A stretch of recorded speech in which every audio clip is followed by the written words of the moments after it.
Halo Infinite has been released, and the climb to the top of the ranking charts has begun. Let's go over the ranked arena basics, the different game types, what the ranks are, and how to rank up. The ranked arena is set up differently than quick play and big team battle. In ranked gameplay, you start with a battle rifle instead of an assault rifle. Your combat sensors and grenade hit markers are disabled, and items spawn in the same static locations at set intervals. Within the ranked arena, players can pick between two ranked queues. The solo duo queue allows up to a two-person party and lets you choose an input, keyboard and mouse, or controller. These input options determine what input devices your opponents and teammates will be using as well. The open queue is the opposite.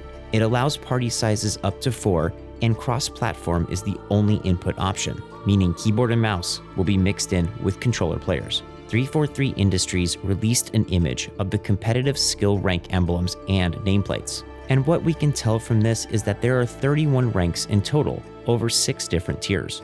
The 6 tiers, starting from the bottom to the top, are bronze, silver, gold, platinum, diamond, and onyx.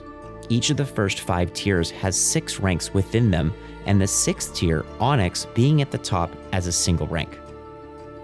You receive individual ranks within the 3 gameplay types: open multi-platform, solo duo controller, and solo duo keyboard and mouse.